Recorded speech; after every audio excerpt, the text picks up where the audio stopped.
Esta mañana, antes de salir para aquí, pensaba y me preocupaba de una cosa: que el Espíritu Santo pueda conmover nuestros corazones en este día de hoy, para lo cual nosotros tenemos que estar preparados y ser lo suficientemente humildes para ello, porque el Espíritu Santo siempre nos quiere mostrar más luz en nuestras vidas, pero si en nuestras vidas hay tinieblas, va a haber una agitación y tenemos que ser humildes para poder recibir la luz. Hay un texto en la Biblia que posiblemente es, para mí, uno de los más actuales que existe, que está en Apocalipsis 12, versículo 9, que dice: Satanás engaña al mundo entero. El texto no dice que Satanás engaña a muchos, dice a todo el mundo entero. Y cuando yo preparaba este tema, pensaba que en realidad, si observamos bien, todo lo que ocurre en el mundo es un engaño. Desde el origen de la vida, se nos han hecho creer que es por medio de la evolución.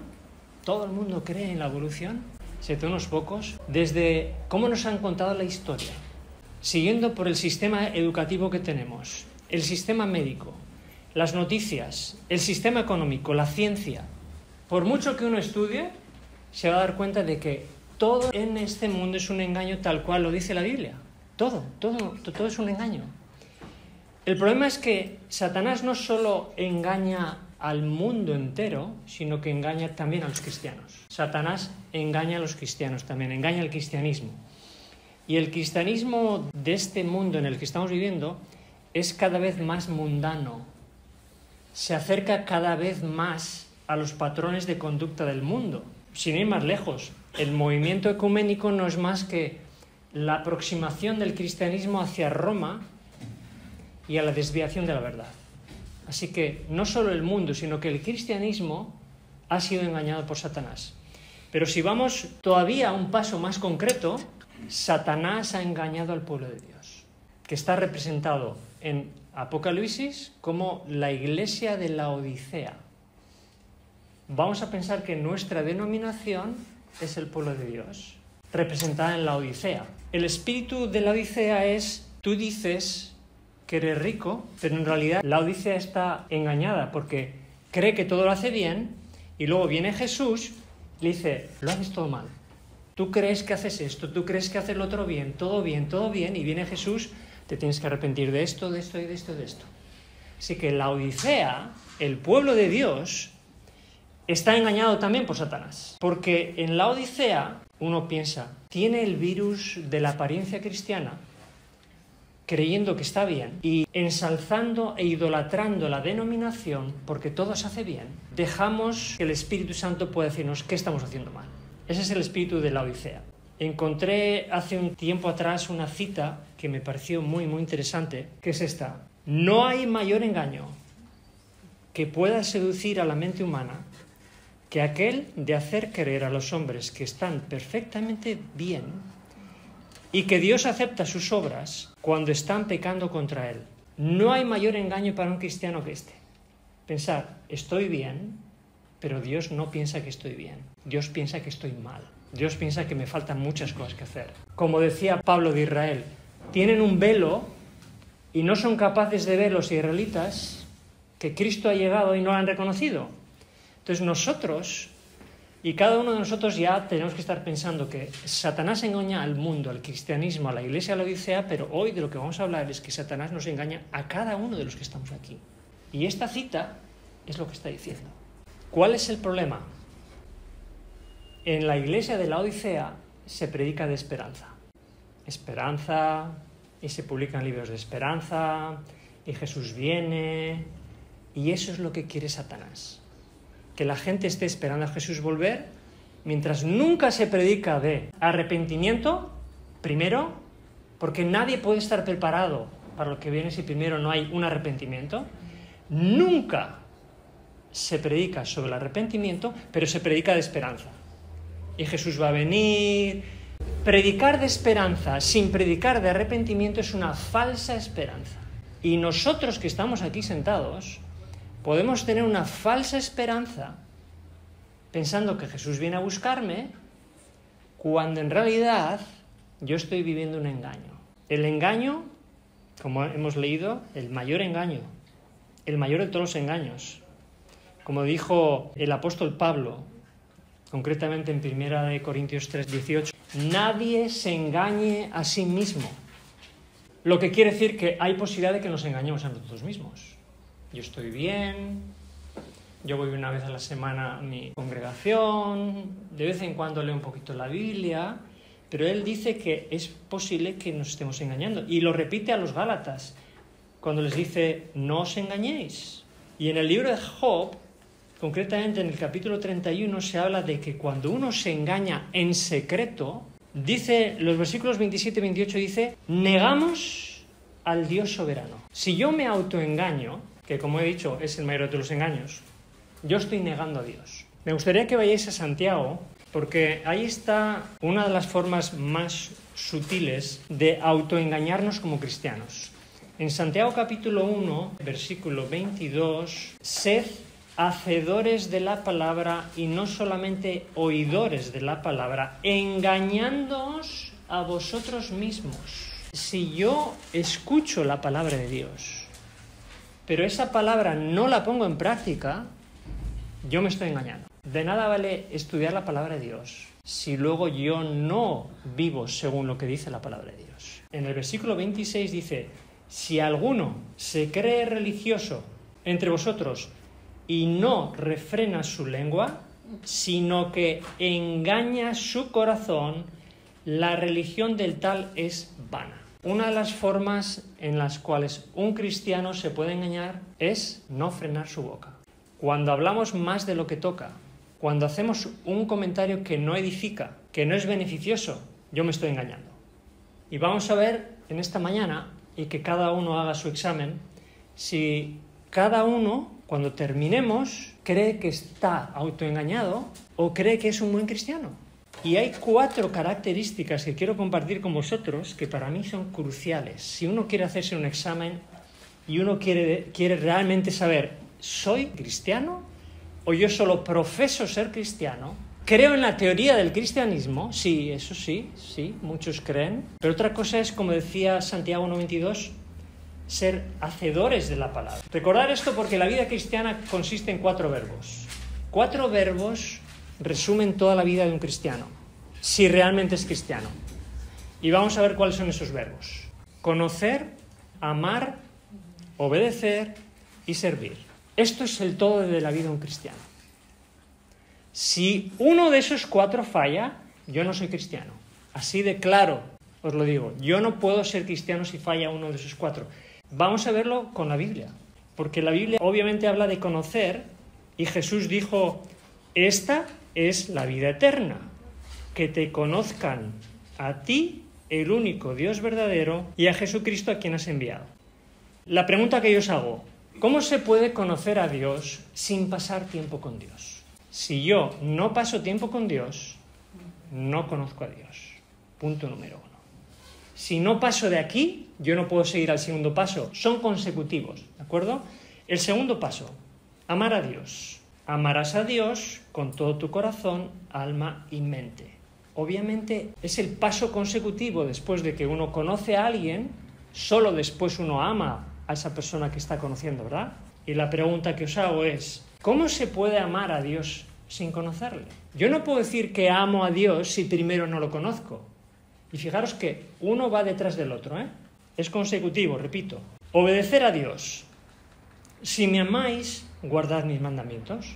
Es sencillo, ¿verdad? ¿Cómo puedo yo obedecer a Dios sin amarle?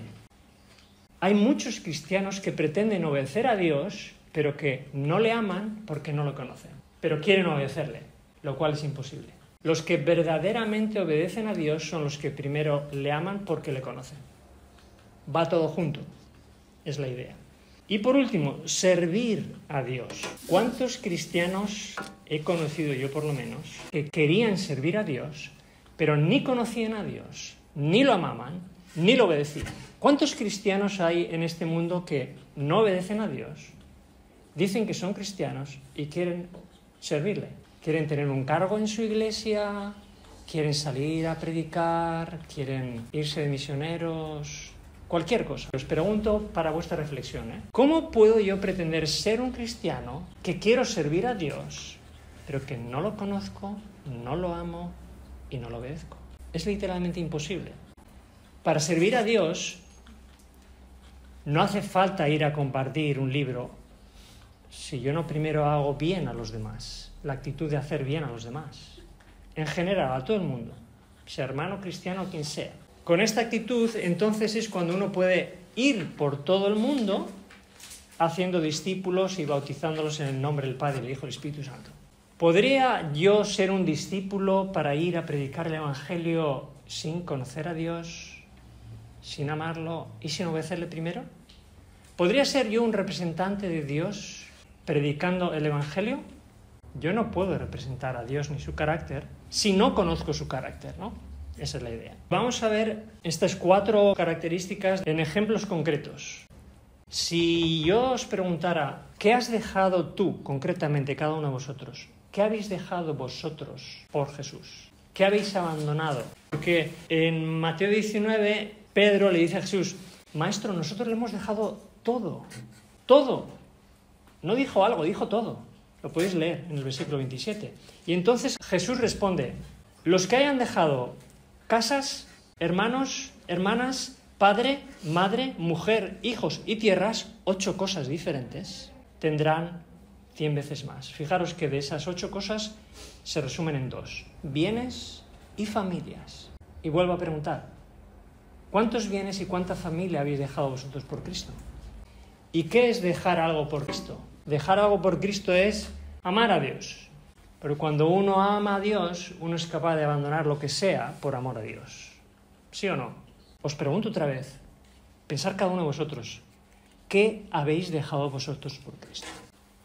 ¿Porque pretendemos ser cristianos sin dejar nada por Cristo? Si yo no he dejado nada por Cristo, yo no amo a Cristo. Si no amo a Cristo, no paso a la siguiente etapa, que es obedecer y luego servir. Estoy estancado en este punto y no puedo crecer. Y no puedo pretender salir a predicar a nadie si yo no amo a Dios. Porque es que de hecho Dios no quiere que yo salga a predicar a nadie. Dios quiere que cuando yo le conozca, le ame, le obedezca, sal. Ahora ese es mi representante. Antes de eso, no. No lo eres. Tienes que pasar tiempo conmigo, tienes que conocerme, tienes que ver cosas que tengo que hacer en tu vida, cosas que hay que cambiar.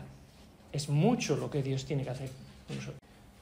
Otra forma de determinar si yo estoy donde Dios quiere o no lo estoy. Jesús dijo, cuando estaba despidiéndose, Marcos 16, les está diciendo, estas cosas sucederán a aquellos que sean mis discípulos. Y les dice, en mi nombre echaréis fuera demonios, hablaréis en lenguas, ningún veneno os hará daño y pondréis las manos sobre los enfermos y sanarán. Os pregunto, ¿está ocurriendo esto? Entre nosotros, digo. No. Y entonces, si Jesús dijo que estas son las señales que no ocurren en nosotros, ¿qué está fallando? Porque yo sinceramente os confieso algo que nunca he dicho, y es que en algún momento dado en esta congregación ocurre algo así, o aquí lo único que estamos haciendo es teatro. Estamos profesando el cristianismo. Lo digo porque Jesús dijo que estas cosas acompañarán a los que crean en mí. O no le estamos molestando al enemigo o estamos estancados en alguna etapa, porque cada vez que una persona conoce a Dios, ama a Dios y obedece a Dios y se pone a servirle, crea el caos en el campamento del enemigo y hay guerra espiritual. Y la pregunta entonces que yo os hago, ¿por qué nos enorgullecemos tanto nosotros de ser cristianos y decir, no, yo soy cristiano? ¿Tú eres cristiano? Muéstrame cómo le estás sirviendo. Y si le estás sirviendo, muéstrame cómo le estás obedeciendo y muéstrame cómo le amas y cómo le conoces. Entonces podemos ver si somos cristianos o no somos cristianos. Tenemos a Cristo en la boca, pero no tenemos a Cristo en nuestra vida, en nuestro corazón, en nuestras acciones, porque no solo es lo que Jesús dijo en Marcos 16, es que encima luego Jesús, en Juan 14:12 dice, el que cree en mí, las obras que yo hago, las hará también y aún mayores, cosas que no están ocurriendo entre nosotros. Es como si hubiera un abismo entre el Evangelio y el cristianismo moderno. Es como aquello que ocurrió en tiempos de Jesús y en tiempos de los apóstoles. Es una película alucinante, pero que hoy parece ser, por lo menos en los países occidentales, que no se manifiestan. ¿Obras mayores? Obviamente, si yo os preguntara, ¿hemos llegado a hacer obras mayores que Jesús? No estamos ahí, no estamos ahí. ¿Y por qué nos creemos buenos cristianos?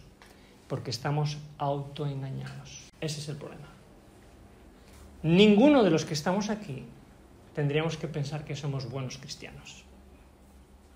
Si lo pensáramos, estamos autoengañados.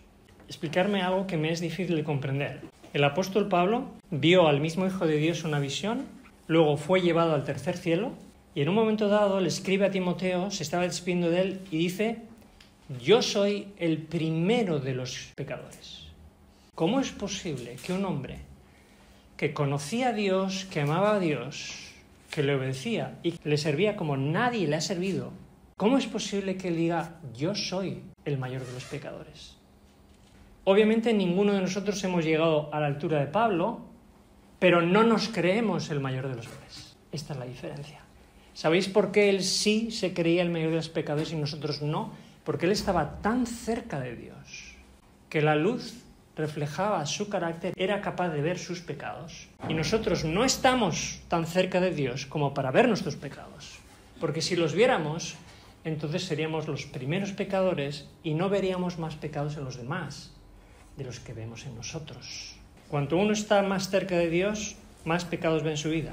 Y cuando alguien viene aquí, a esta congregación, y solo ve pecados en los demás y que esto se hace mal y lo otro no se hace mal y corrigiendo a uno y el otro, está muy lejos de Dios.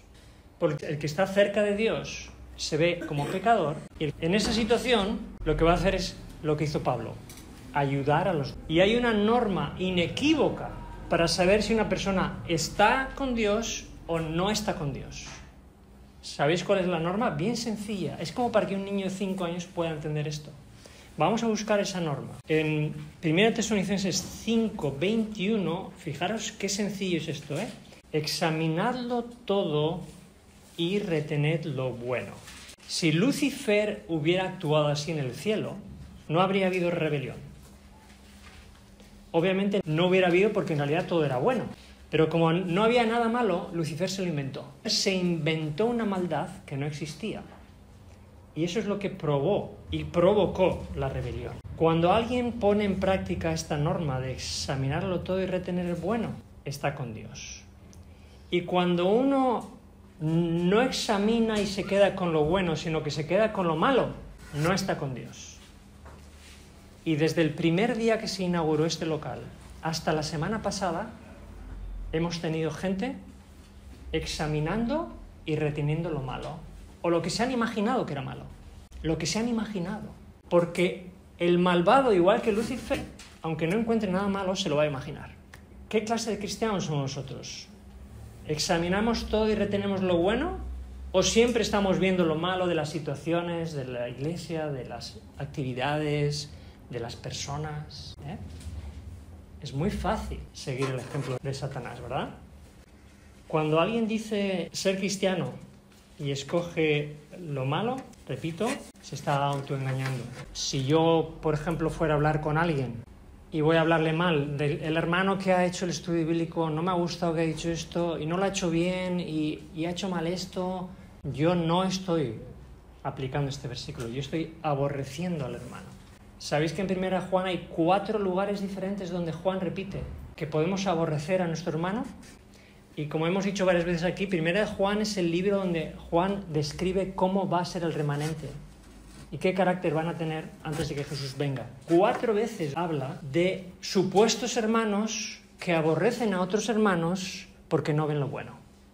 1 Juan 1:9, el que dice que está en la luz y aborrece a su hermano está en tinieblas. En 1 Juan 2:11 dice, el que aborrece a su hermano está en tinieblas y no sabe dónde va, porque las tinieblas le han cegado los ojos. El autoengañado está cegado, no sabe dónde va, está en las tinieblas y va hacia la perdición. En 1 Juan 3:15 dice, todo aquel que aborrece a su hermano es homicida. Fijaros qué fuerte este lenguaje. Cuando yo no actúo con los principios que estamos viendo, la Biblia, no yo, la Biblia dice, o Dios nos trata, o nos considera como homicidas. Y por último, 1 Juan 4:20.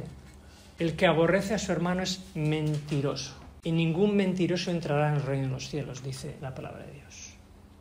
Y por cierto, fui a buscar la palabra aborrecer en el original en griego y quiere decir detestar o amar menos. Amar menos es una forma de aborrecer.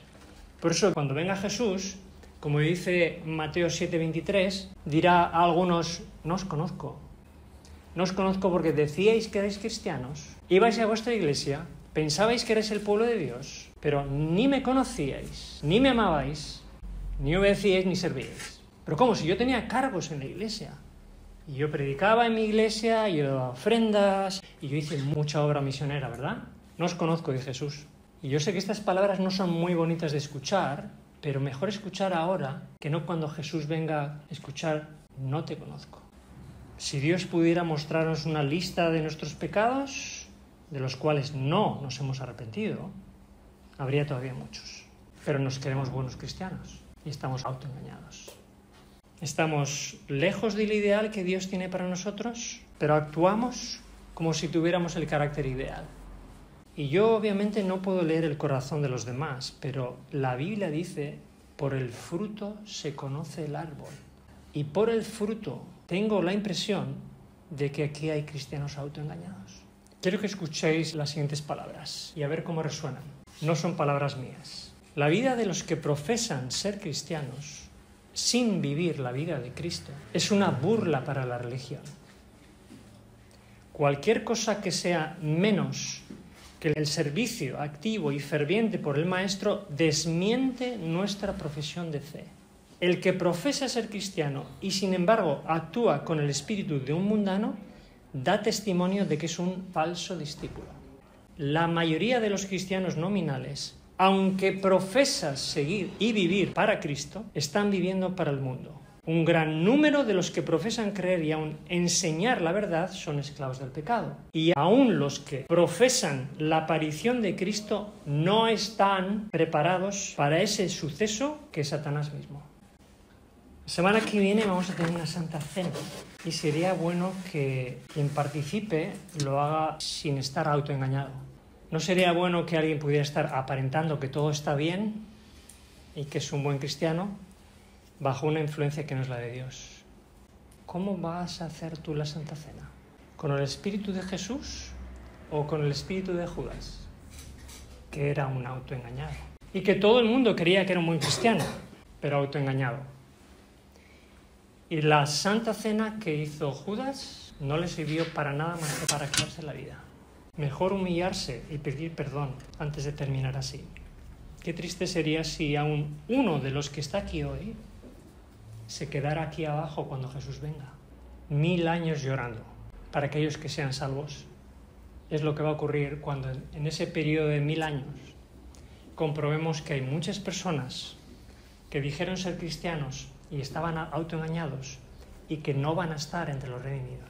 Que el Espíritu Santo pueda conmover nuestros corazones de tal manera que podamos despertar la realidad de que en realidad lo que somos y dónde estamos quizás no sea lo que Dios quiera y que necesitamos un verdadero arrepentimiento y una entrega de nuestra vida a Dios. Amén.